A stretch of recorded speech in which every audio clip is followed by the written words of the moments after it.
बिस्मिल्लाहिर्रहमानिर्रहीम। आज जनाब वज़ीर आज़म पाकिस्तान इमरान खान साहब ने एक सिटीज़न्स पोर्टल एक इंट्रोड्यूस करवाया जी, उसका इफ्तिताह किया उन्होंने। और इसके मकासद जो है वो ये है कि जनाब जहाँ पर भी लोगों को कोई शिकायत हो वो उन तक पहुँचा दी जाए, वज़ीर आज़म तक पहुँचा दी जाए या वज़ीर आज़म सेक्रेटेरिएट तक पहुँचा दी जाए और उनको एड्रेस करने की कोशिश किया जाएगा। उसका मेकनिज़म एक बनाया गया है। उस मेकनिज़म का तरीक़ाकार ये है जनाब कि आप वहाँ पे अपने शिकायत रजिस्टर करवाएंगे और उसका एक टाइम फ्रेम भी दिया गया है कि उस टाइम फ्रेम के अंदर अंदर जो भी शिकायत है उनको एड्रेस करने की कोशिश की जाएगी। और लेकिन एक उसमें मेरे ख्याल में, मेरा ज़ाती ख्याल ये है कि उसमें एक चीज़ जो है वो रुकावट बनेगी। वो रुकावट ये बनेगी जनाब कि 18th अमेंडमेंट जो है वो रास्ते में रुकावट बन सकती है, क्योंकि 18th अमेंडमेंट के तहत जो फेडरल गवर्नमेंट के इदारे हैं, जो फेडरल गवर्नमेंट के अंदर इदारे आते हैं, उसकी डोमेन में जो इदारे आते हैं वो तो चले ठीक है, रिस्पॉन्स दे देंगे, लेकिन सूबों में जहाँ पे पीटीआई की हुकूमत नहीं है, यहाँ पे या पीटीआई यहाँ पे उनकी मेजॉरिटी नहीं है, let me put it this way, वहाँ पे उनको प्रॉब्लम्स आ सकती हैं। लेकिन जो मैकेनिज़्म रखा है, जो तरीक़ाकार रखा है, वो ये रखा गया है कि जनाब चीफ सेक्रेटरीज़ को वो सारी जो कंप्लेंट्स हैं वो फॉरवर्ड की जाएंगी जहाँ पे मेजॉरिटी नहीं है, यानी कि सिंध में देख लें या बलूचिस्तान में फॉर दैट मैटर देख लें, तो वहाँ पे जो प्रॉब्लम्स होंगी, जो शिकायत होंगी, वो फॉरवर्ड की जाएंगी जनाब चीफ सेक्रेटरीज़ को, और चीफ सेक्रेटरीज़ को कहा जाएगा कि वो उन शिकायत को एड्रेस करें। नाउ प्रोविंशियल गवर्नमेंट्स जो है वो उसमें कोऑपरेट करेंगी या नहीं करेंगी, लाइक सिंध की गवर्नमेंट हो गई या फॉर दैट मैटर बलूचिस्तान की गवर्नमेंट होगी, वो उनको एड्रेस करेंगी उन शिकायत को या नहीं करेंगी, ये एक बहुत बड़ा सवालिया निशान है। लेकिन उसमें एक कैच भी है। कैच इज़ कि अगर वो शिकायत को एड्रेस नहीं करेंगे तो वही शिकायत जो है वो मंजर आम पर लाई जाएंगी। यानी कि फेडरल गवर्नमेंट ने ये सोच लिया है कि अगर प्रोविंशियल गवर्नमेंट जो है उन शिकायत को एड्रेस नहीं करेंगे या चीफ सेक्रेटरी की से भी आगे चली जाती है बात, या चीफ सेक्रेटरी उन सब शिकायत को, उस प्रोविंस के चीफ सेक्रेटरी उस सब शिकायत को एड्रेस नहीं कर पाएंगे, तो फिर वो हुकूमत पे ओनस चला जाएगा, प्रोविंशियल गवर्नमेंट पे वो ओनस चला जाएगा और उन शिकायत को मंजर आम पर लाया जाएगा 2 हफ्ते के बाद, 3 हफ्ते के बाद, और कहा यह जाएगा जनाब कि ये शिकायत थी, इनको प्रोविंशियल गवर्नमेंट ने एड्रेस नहीं किया। जब ये सिचुएशन बनेगी तो उस सिचुएशन में एक सिनेरियो बन जाता है। वो ये होता है कि जो प्रेशर है आवाम का वो माउंट होना शुरू हो जाता है गवर्नमेंट पर, और गवर्नमेंट पर जब प्रेशर माउंट होगा तो वो जनाब गवर्नमेंट को प्रेशर करेंगी आवाम कि जनाब आपने शिकायत जो हमने दी थी वो आप एड्रेस नहीं कर रहे, तो वो एक सिचुएशन बन जाएगी। एंड देन अगेन मीडिया भी एक उसमें बड़ा अहम रोल प्ले कर सकता है। ना इसके साथ साथ मैं एक और चीज़ आपके साथ शेयर करता चलूँ, और वो ये है जनाब के अनकरीब बहुत जल्द आप देखेंगे कि इमरान खान जो है वो हेल्थ एंड न्यूट्रिशन प्लान, एक हेल्थ एंड न्यूट्रिशन पॉलिसी जो है वो नेशन वाइड जो है पूरे मुल्क में इंट्रोड्यूस कराएंगे। और ये जिसकी वो अक्सर औकात बात भी करते हैं इमरान खान के जनाब स्टंटिंग ग्रोथ होती है जनाब बच्चों में, और 35% तक मुल्क के अंदर जो है यहाँ पे प्रॉब्लम्स हैं मॉल न्यूट्रिशन के, और उनको एड्रेस किया जाएगा। और वो एक पॉलिसी जो है इमरान खान लेके आने वाले हैं। और एक चीज़ मैं आपके साथ और शेयर कर दूं जनाब कि ये 3% जो है, 3% यहाँ पे जीडीपी जो ज़ाया हो जाता है वो सिर्फ इसलिए हो जाता है कि स्टंटिंग ग्रोथ है यहाँ पे। लेकिन इमरान खान ने ये फैसला कर लिया है कि जनाब वो एक पॉलिसी लेके आएंगे, और लॉस जो होता है वो 3% का होता है जैसे मैंने आपको बताया जनाब। और इससे इसकी पॉलिसी जो है नेशन वाइड बन चुकी है वैसे तो, और इसको इमरान खान किसी वक्त भी इंट्रोड्यूस कर देंगे और वो आपके सामने आएगी जनाब। एक बहुत अहम चीज़ जो मैं चाहता हूं कि आपके साथ शेयर कर लूं वो ये है कि एक FIA ने सुप्रीम कोर्ट में एक रिपोर्ट जमा कराई है जनाब, और अहकामात ये थे कि जनाब जिन लोगों की प्रॉपर्टीज़ जो है मुल्क से बाहर है, यानी कि UAE में फॉर दैट मैटर है, अभी सिर्फ मैं UAE की बात करूंगा, उनके नाम कुछ नाम मैं आपके सामने रखना चाहता हूँ, कि फहरिस्त बहुत लंबी है, लेकिन कुछ नाम मैं आपके सामने ज़रूर रखना चाहता हूँ। और इसमें मैं एक चीज़ पहले बता दूँ आपको, before I go to the names ही, कि जनाब सुप्रीम कोर्ट में जो लिस्ट पेश की गई है वो एक फहरिस्त बहुत लंबी है उसकी, लेकिन उसमें कुछ लोगों ने प्रॉपर्टी की मालकियत से इनकार किया है। कुछ लोगों ने मतलब कुछ लोगों की प्रॉपर्टीज थी, लेकिन उनके लवाहकीन ने एफिडेविट जमा कराए हैं कि जनाब जी वाकई ये उनकी प्रॉपर्टीज़ हैं। कुछ ऐसे भी लोग हैं जिन्होंने एमनेस्टी, जो प्रीवियस गवर्नमेंट ने एमनेस्टी अनाउंस की थी, उन्होंने वो भी एमनेस्टी का भी उन्होंने फ़ायदा उठाया है। कुछ लोगों की जो प्रॉपर्टीज़ हैं दुबई के अंदर वो बेनामी हैं। कुछ लोगों ने इतराफ़ किया है कि जनाब प्रॉपर्टीज़ उनकी हैं, लेकिन कुछ लोग ऐसे भी हैं इस फहरिस्त में शामिल जिनके पास कोई प्रूफ नहीं था कि यहाँ से मनी ट्रांजैक्शन कैसे हुई या वहाँ पे उन्होंने कैसे प्रॉपर्टीज़ ख़रीदी जनाब। और ये एक लिस्ट है मैं आपके सामने रखना चाहता हूँ जनाब। मुमताज़ अहमद मुस्लिम ममटो साहब हैं, इनकी 16 प्रॉपर्टीज़ है। मोहम्मद अरशद साहब हैं, इनकी 4 प्रॉपर्टीज़ है। रिजवाना अमीन साहिबा हैं, ये अमीन फ़हीम साहब की बेवा हैं जनाब, इनकी 4 प्रॉपर्टीज़ है। नूरीन समी खान, एक विला है जॉइंट विद जुनेद समी खान, एक फ्लैट है दुबई में और वो भी एक है, और 3 फ्लैट्स हैं जो कि नाम पर है जनाब अरशद समी खान के, सन ऑफ अदनान समी खान। खावरा अरशद साहिबा है, 3 प्रॉपर्टीज़ हैं, इनके खिलाफ केस चल रहा है। नैब का रेफरेंस नंबर है जनाब केस का, नैब के केस का 62/2008। सरदार दिलावर अहमद चीमा साहब हैं, MNA रह चुके हैं जनाब फैसलाबाद से, 2 इनकी प्रॉपर्टीज़ हैं। मिर्ज़ा इख्तियार बेग साहब हैं, इनकी 2 प्रॉपर्टीज़ हैं, इन्होंने एमनेस्टी में डिक्लेयर की हुई हैं। अब्बास हुसैन मिर्ज़ा साहब हैं, AVM रह चुके हैं, एम्बेसडर भी रह चुके हैं वियतनाम में और म्यांमार में, और इनके एक अपार्टमेंट है वहाँ पे, और एक अपार्टमेंट जो है वो जॉइंट है जनाब रुखसाना मिर्ज़ा साहिबा के साथ, जो कि कैनेडियन नेशनल है। आगा बाबर साहब है, उनकी भी एक प्रॉपर्टी है, इन्होंने डिक्लेयर की हुई है। मीर मोहम्मद हसन खान तालपुर साहब है, पॉलिटिशियन है, एक प्रॉपर्टी है, इन्होंने अपनी टैक्स रिटर्न में डिक्लेयर किया हुआ है। ताहिरा मंजूर आतिफ है, ये बेटी हैं जनाब तारिक अजीज़ साहब की, जो कि प्रिंसिपल सेक्रेटरी रह चुके हैं परवेज़ मुशर्रफ साहब के। सबलीना जुल्फ़कार साहिबा हैं, ये बेगम है जनाब जुल्फ़कार अहमद साहब की, और कलेक्टर हैं ये कस्टम्स के। ये कहती हैं जी कि इनकी प्रॉपर्टी है ही नहीं है ये। और आगा शाहिद मजीद खान साहब है, एक प्रॉपर्टी है इनकी, और जनाब ये सर्विंग कलेक्टर हैं कस्टम्स के। अमार अहमद खान साहब सेनेटर रह चुके हैं, अरेस्ट भी हो चुके हैं, इनकी नैब ने इन्हें अरेस्ट किया हुआ है। एक प्रॉपर्टी है इनकी। जुल्फ़कार बलोच साहब, grand son of x federal minister Mir Ibrahim Ricky, और एक प्रॉपर्टी है इनके दादा ने इनको एक प्रॉपर्टी गिफ्ट की थी, ये डिक्लेयर कर चुके हैं अपनी प्रॉपर्टी। आगा नसरीन साहिबा, एक property declared in tax returns. Ijaz Haroon साहब, एक प्रॉपर्टी, और वो कहते हैं जनाब इनकी प्रॉपर्टी नहीं है ये डिसओन करते हैं इस प्रॉपर्टी को। सहर आदिल, ये जनाब बहन है शहजाद सलीम, CEO निशात ग्रुप, और डिक्लेयर की हुई है इन्होंने एमनेस्टी में।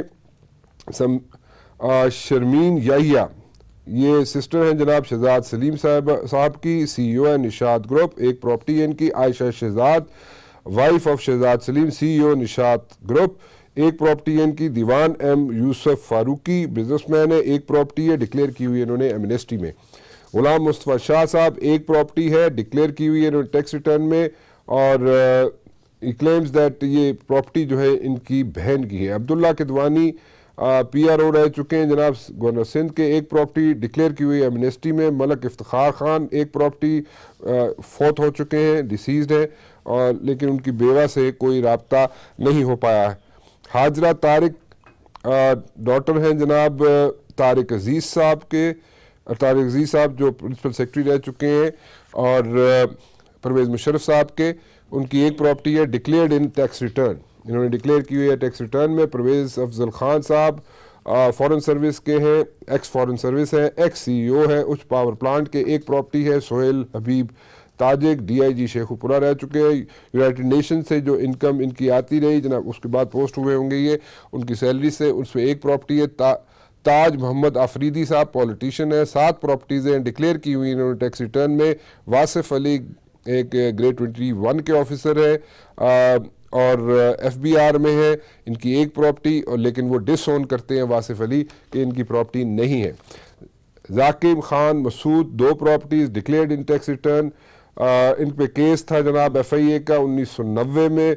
अकबर खान साहब, ये अकबर खान साहब भाई हैं प्रॉबली हमायूं अख्तर साहब के और हारून अख्तर खान साहब के, इनकी 6 प्रॉपर्टी है। ताहिरा आतिफ या ताहिरा मंजूर, ये भी तारिक अजीज साहब के मेरे ख्याल में बेटी हैं जनाब, 4 प्रॉपर्टीज़ हैं इनकी। और मोहम्मद इरफान इकबाल 3 प्रॉपर्टीज़ है, purchase by Sheikh Afzal of MS Haris steel mills जी। तारिक सलाउद्दीन न्यूरो सर्जन रह चुके हैं, हेड रह चुके हैं न्यूरो सर्जन LGH लाहौर के, 2 प्रॉपर्टीज़ हैं। सोहेल सादिक खान साहब 1 प्रॉपर्टी है। अब्दुल करीम दाऊद पोता, ये जनाब इन पे कोई केस चलता रहा है TDAP केस का, और इनकी 1 प्रॉपर्टी है लेकिन ये डिसओन करते हैं, इनकी प्रॉपर्टी नहीं है। आगा मसूद अब्बास गवर्नमेंट सर्वेंट रह चुके हैं, 1 प्रॉपर्टी। अलीमा खानम 1 प्रॉपर्टी।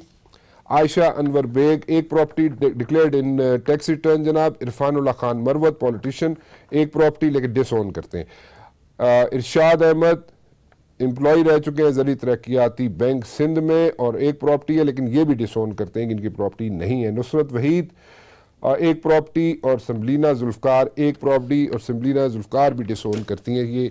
ये कुछ नाम जी मैंने आपके सामने रखे हैं, ये नाम सुप्रीम कोर्ट में दिए गए हैं। कुछ और भी नाम हैं, फिर किसी वक्त आपके साथ शेयर करूंगा मैं, क्योंकि नेक्स्ट प्रोग्राम में प्रोबेबली मैं आपके साथ ज़रूर शेयर करूंगा उसकी फहरिस्त, उनकी डिटेल्स मैं आपके साथ ज़रूर शेयर करूंगा जिन लोगों की प्रॉपर्टीज़ मुल्क से बाहर है। मैंने जैसे पहले कहा जनाब, कुछ लोगों ने प्रॉपर्टी की मलकियत से इनकार किया, कुछ लोगों के लवाकिन ने इतराफ़ किया कि प्रॉपर्टी के लवाकिन उनके लवाकिन की है। कुछ लोगों ने एमनेस्टी जो स्कीम जो मुस्लिम लीग नून की हुकूमत ने इंट्रोड्यूस कराई थी उससे फ़ायदा उठाया। कुछ मालकान ने बेनामी प्रॉपर्टियाँ रखी हुई हैं। कुछ मालकान की ने कहा जनाब कि उन्होंने प्रॉपर्टी ख़रीदी है लेकिन वो अपना कोई ये नहीं बता सके कि वो कैसे ट्रांजैक्शन हुई, यहाँ से पैसा कैसे गया दुबई और कैसे प्रॉपर्टी ख़रीदी गई, कोई जस्टिफिकेशन उनके पास नहीं है। कुछ लोगों ने टैक्स रिटर्न में प्रॉपर्टी डिक्लेयर की हुई है। कुछ लोगों ने प्रॉपर्टीज़ पर टैक्स रिटर्न पे जो प्रॉपर्टी FBR में भी उनके रिकॉर्ड मौजूद है, इन वन वे और अदर उन्होंने वहाँ पे भी अपनी जस्टिफिकेशन शो की हुई है कि प्रॉपर्टी उनकी है और वो उन्होंने जस्टिफाई किया वो पैसा। और कुछ लोगों के नाम जैसे मैंने आपको पहले कहा जी, अगले प्रोग्राम में आपको ज़रूर बताऊंगा। एक ब्रेक लेना चाहता हूं लेकिन ब्रेक पे जाने से पहले मैं बताना चाहूँगा कि मेरे साथ मौजूद है जनाब मलिक अहमद खान साहब पाकिस्तान मुस्लिम लीग नून से, और सदाकत अब्बासी साहब पाकिस्तान तहरीक इंसाफ से, और कल शहबाज शरीफ साहब जो हैं उनको एक मरतबा फिर लाया जाएगा, अदालत में पेश किया जाएगा, लेकिन इम्कानात बहुत कम है कि उनको कोई रिलीफ इमीडिएटली मिल सके और हो सकता है कि उनको किसी और केस में गिरफ्तारी उनकी डाल ली जाए, में इम्कानात में से शामिल है। मैं मलिक अहमद खान साहब से भी इसके बारे में पूछूंगा ब्रेक के बाद, और सदाकत साहब से पूछूंगा कि जनाब आप लोगों ने तैयारी पकड़ी हुई है कि पीपल्स पार्टी के कोई बहुत बड़े बड़े बुर्ज जो हैं आप उनको भी गिरफ्तारी उनकी मंजर आम पर लाएंगे, अनकरीब उनको गिरफ्तार करेंगे, या आप समझते हैं कि अभी उसमें कुछ डिले है? एक छोटी सी ब्रेक के बाद सदाकत अब्बासी साहब मेरे साथ मौजूद हैं। जैसे ब्रेक पे जाने से पहले मैं इंट्रोडक्शन वैसे करा चुका हूँ तहरीक इंसाफ से, मलिक अहमद खान साहब मुस्लिम लीग नून से। और मलिक साहब मैंने ब्रेक पे जाने से पहले पूछा था कि कल शहबाज शरीफ साहब को एक दफ़ा फिर अदालत में पेश किया जाएगा, आपको कोई रिलीफ मिलता हुआ नज़र आ रहा है? मुझे तो नहीं लगता, मुझे तो लगता है किसी और केस फिर पा के शहबाज शरीफ ने फिर अंदर कर देंगे। शुक्रिया राणा साहब। देखिए, जो पिछला रिमांड पेपर इन्होंने पेश किया था उसमें कोई ऐसी एविडेंस तो नहीं थी जिसकी बुनियाद पे लग रहा था कि जब अगला एक्सटेंशन मांगेंगे तो कोई कॉजेंट चीज साथ होगी। ठीक है जी। अब हमें कल की कुछ मीडिया न्यूज से कुछ खबर मिल रही है, हम कोई एग्जैक्टली तो हमें पता नहीं कि नैब क्या करेगी, वो तो सुबह जब कोर्ट में आएगी तो पता चलेगा। लेकिन फिलहाल हमारा यही अंदाजा है कि जो मीडिया रिपोर्ट्स हैं वो तो इस चीज़ पे स्पेकुलेट करवा रही हैं कि शायद कोई फर्दर केसेस वो खूब अपनों कोई एक आधे केस में प्रॉब्ली कोई और इंक्वायरी खोली है, शायद उसमें कुछ पूछें। अच्छा। लेकिन अगर पीएलडीसी के केस में आते हैं या शैना वाले में, तो इसमें मेरा अंदाजा है कि कोई रिमांड की ऐसी गुंजाइश है नहीं। अच्छा। अब ऑब्वियसली कोर्ट ने उसको अपने मेरिट्स पे स्क्रूटनाइज करना होगा जो नैब अथॉरिटीज मांगेंगी। तो इन्वेस्टिगेटर्स की जो अभी तक हमारे पास इतला है उससे ये अंदाजा हो रहा है कि शायद इसमें फर्दर रिमांड कोर्ट से लेना उनके लिए डिफिकल्ट होगा। बहरहाल देखें, अभी कल अदालत में जाते हैं। चले ठीक है जी, चले लेट्स सी जी कल क्या होता है। शहबाज शरीफ साहब पे कोई और केस डाल देते हैं कि नहीं? तुसी की कहोगे सदाकत साहब? शहबाज शरीफ साहब को मेरे ख्याल में अनकरीब छोड़ने का कोई इरादा नहीं है नैब का, तो आप समझते हैं कि मजीद केसेस पे केसेस और डलते जाएंगे? आप चाहते ही हैं कि उनको मियां शहबाज शरीफ साहब हीट फेस करते रहे? देखिए ना, हम तो ऐसी को बात करते हैं तो आप बात ही पकड़ लेते हैं, आप कहते हैं आप बोले क्यों हैं? पकड़ना तो है ना, तुसी हुकूमत है। इसलिए पहली बात है कि नैब जो है वो एक इंडिपेंडेंट इदारा है। स्टोरी सुन के मैं थक गया। नहीं, अब आप क्या सुनना चाहते हैं मुझसे? मैं असल गाल दसो ना।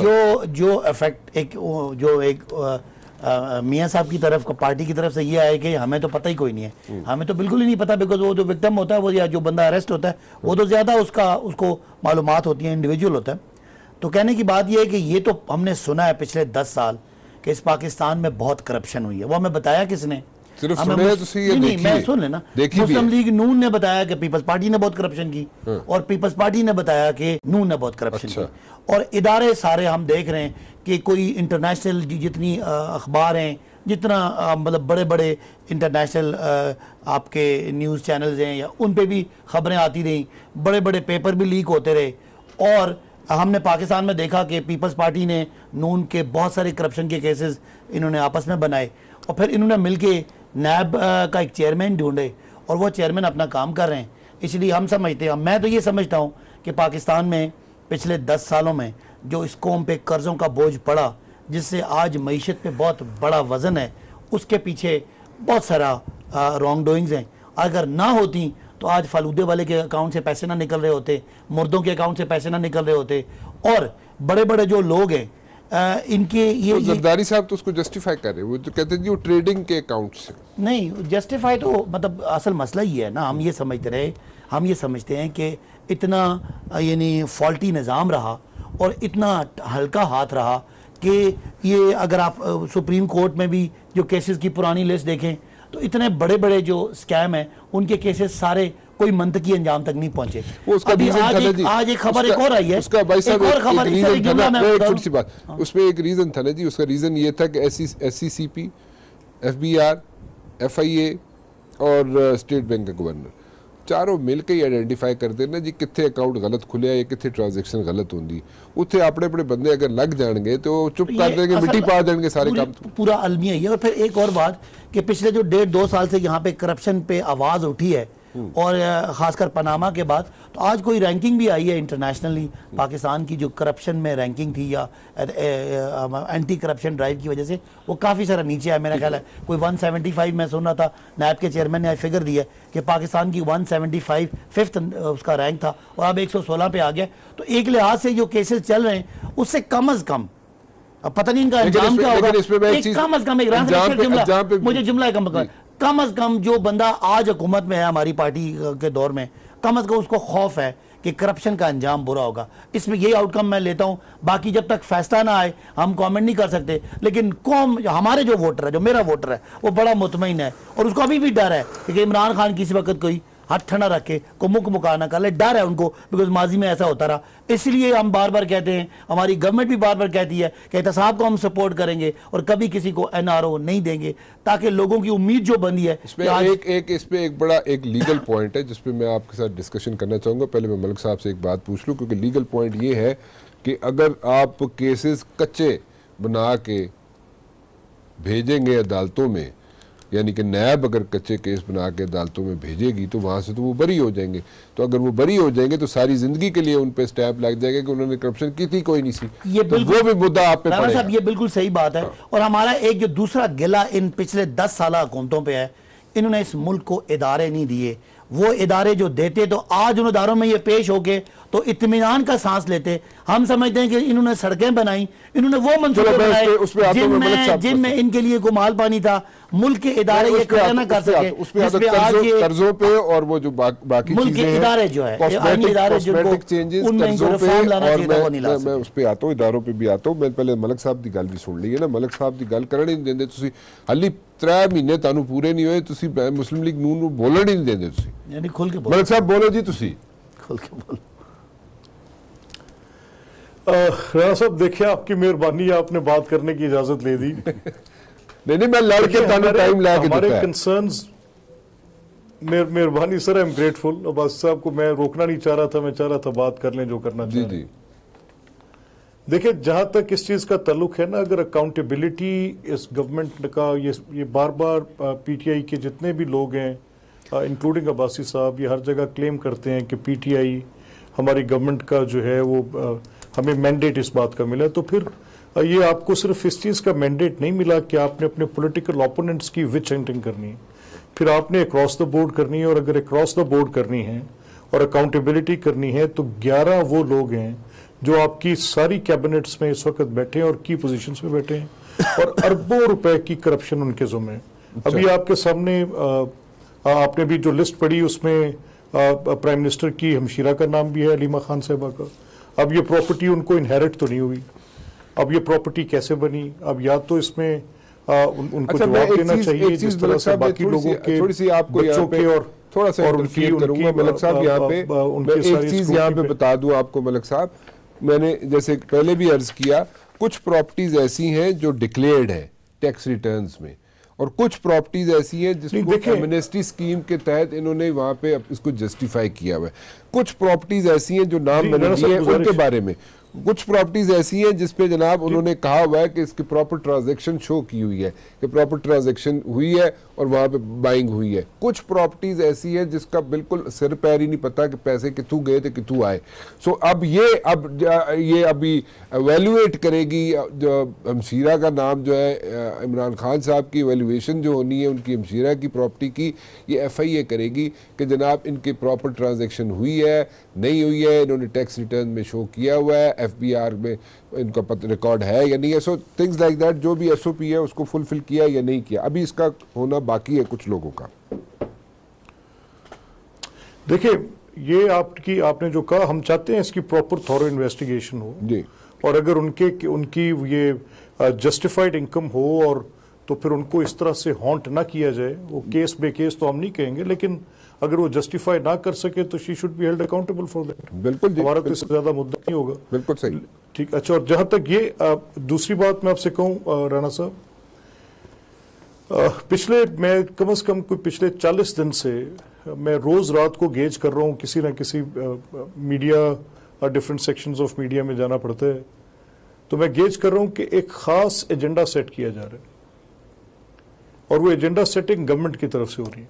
What is that? Obviously prime minister एक बड़ा कलीदी ओहदा है, वो सुबह उठ के कोई स्टेटमेंट देते हैं और उस स्टेटमेंट का एक ट्रैक फॉलो होता है, फिर उसके बाद उनके इंफॉर्मेशन मिनिस्टर और फिर एक पूरी डायट्राइब स्टार्ट पीटीआई के members. Can you come up with the example Malik साहब? और किसी बात की कोई कॉजेंट रीजनिंग नहीं है। देखिए ना, जैसे सुबह उठे और फिर कहें जी कि आज ये हम हर सूरत कह रहे हैं, यकीन से कह रहे हैं कि मियां नवाज शरीफ पकड़े जाएंगे। भाई, आप इंफॉर्मेशन मिनिस्टर हैं, आप ये स्टेटमेंट कैसे करेंगे? और फिर उसके बाद आप ये स्टेटमेंट प्राइम मिनिस्टर दें कि मैं 50 नहीं 120 अफराद पकड़ूंगा। लेकिन 50 ठीक है, पकड़े भाई। वजीर आजम की इमरान खान की अगर बात पूछूं आपसे मलिक साहब, तो अगर इमरान खान ये कहते हैं कि जनाब 40 नहीं 50 बंदे पकड़ूंगा, तो उसमें उन्होंने जिक्र किया कि मैं मियां नवाज शरीफ को पकड़ूंगा या जरदारी साहब को पकड़ूंगा? उन्होंने कभी जिक्र किया? अगर किया तो मैं इस बहस में नहीं हूँ जी। मैं इस बहस में हूँ कि अगर मुझे उनके इस नाम लेने से या ना लेने से मेरा असल मुद्दा ये है अच्छा कि जितनी पॉलिटिकल पार्टीज हैं अक्रॉस द बोर्ड, जी, वो सारी मेन स्ट्रीम पॉलिटिकल पार्टीज हैं जिनका इस मुल्क की पॉलिटिक्स में एक बड़ा कलीदी किरदार है, और उसमें हम जैसे लोग भी हैं जो बिल्कुल सफेद पोश हैं। अब हमें ये समझ नहीं आ रही कि जब ये टोटल ब्लैंकेट करते हैं सारी पॉलिटिक्स को, तो क्या सिर्फ ये दुरुस्त है? और इनकी सफों में हम जानते हैं वो नॉन करप्ट हैं जो करप्शन के को हमालियां हैं, पहाड़ है। ठीक है, उनकी बुनियाद पर इनकी हुकूमत खड़ी है। मलिक साहब का क्वेश्चन लेके मलिक साहब का क्वेश्चन लेके आगे चलूंगा। मलिक साहब ने आइडेंटिफाई किया, मलिक साहब एक मिनट, मलिक साहब मैं आप ही की बात कर रहा हूँ। मलिक साहब ने आइडेंटिफाई किया है कि 11 लोग पीटीआई में ऐसे मौजूद हैं जिन वन वे और the other they are involved in inquiries या नैब के केसों में। उनका क्या करेंगे आप? देखिए मलिक साहब की 3 बातें हैं। एक तो ये कि पहले तो 10 मैं इसमें भी आ रहा हूँ। एक तो ये है कि जी को फवाद चौधरी ने कोई बयान दिया और मियाँ इमरान खान साहब ने नवाज शरीफ साहब के बारे में कोई बयान नहीं दिया। उन्होंने कहा कि जी अच्छा, उन्होंने ये कहा जहाँ तक नवाज शरीफ साहब के केस के बारे में फवाद चौधरी से पूछा गया कि आपका क्या ख्याल है, उनका ख्याल है कि उन्होंने कहा मेरा ख्याल है कि केस के हकाइक को समझते हुए मियाँ साहब को सजा हो जानी है। ठीक है, ये कोई कमेंट वकील कर सकता है और इसको उससे जोड़ना कि एक नैरेटिव बिल्डिंग है। तीसरी बात उन्होंने ये की कि जी हम जो है ना वो कुछ लोग हमारे यहाँ, तो हम तो बड़े कमिटेड हैं कि जो लोगों ने करप्शन की उनको पकड़ना चाहते हैं। अगर आपको अलीम खान पे या जहांगीर तरीन पे या किसी बाबर अवान पे कोई अगर आपको यकीन था तो भाई आप 10 साल हुकूमत करके गए हैं। पंजाब में आपकी 10 साल हुकूमत थी भाई, पकड़ के उनको अंदर। आज हम उनको, पहली बात तो ये है कि एहतसाब का इदारा नैब जो है जुमला मुकम्मल कर लूं फिर आपकी जगह। देखिए एहतसाब का इदारा, मलिक साहब एक मिनट, एहतसाब का इदारा इंडिपेंडेंट है। अगर आपके कंट्रोल में था, आप 10 साल में इन बंदों को चीर फाड़ देते, हमें क्या मसला है? एक मिनट यहीं पे रुक जाए, ठीक है आप चलो। एक मिनट मलिक साहब, मैं इसी चीज को आगे लेकर बढ़ता हूं। मैं एक मिनट मलिक साहब, एक मिनट, मैं अगर इन्होंने 10 साल में उन बंदों को अंदर नहीं किया जिनको आइडेंटिफाई ये आज कर रहे हैं, तो चले उनको तो उनकी गलती तो हो गई।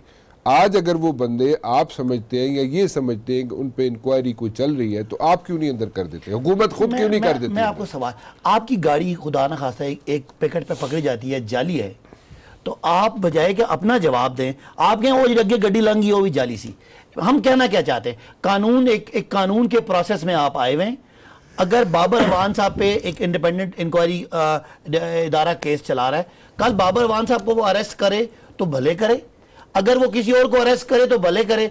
ये कानून का मैं इख्तियार मलिक साहब की हुकूमत ने नैब के चेयरमैन को दिया हुआ है, उन्होंने डिसाइड करना है। मलिक साहब गल तो ठीक कहते हैं बाजी साहब, तो इख्तियार तो तुसी बढ़ाए सर, ये दुरुस्त नहीं है। तुसी बढ़ाए सर, इन्होंने तो नहीं बढ़ाए सर। नहीं राणा साहब ये दुरुस्त नहीं है। अच्छा चलें बताएं। नहीं राणा साहब ये दुरुस्त नहीं है। फिर क्या ठीक है वो बताएं। वो दुरुस्त इसलिए नहीं है, वो दुरुस्त इसलिए नहीं है कि कोई भी मुल्क का कानून जो है वो बुनियादी तौर पे आइन के ताबे है। ठीक है, यहाँ पे आइन की कानून की खिलाफ वर्जी कोई हो रही है या नहीं हो रही है? मेरे ख्याल में सिग्नल आवाज ब्रेक हो गई है मलिक साहब की। मलिक साहब आपकी आवाज ब्रेक हो गई। एक मिनट भाई साहब, मैं वापस आता हूँ, मैं जरा इसको भी फिक्स करवा लूँ आवाज को। एक ब्रेक ले लो, ब्रेक ले साड़ी आवाज की बंद हो रहा है, एक ब्रेक ले लो, एक ब्रेक लेते हैं जी, उसके बाद वापस आते हैं।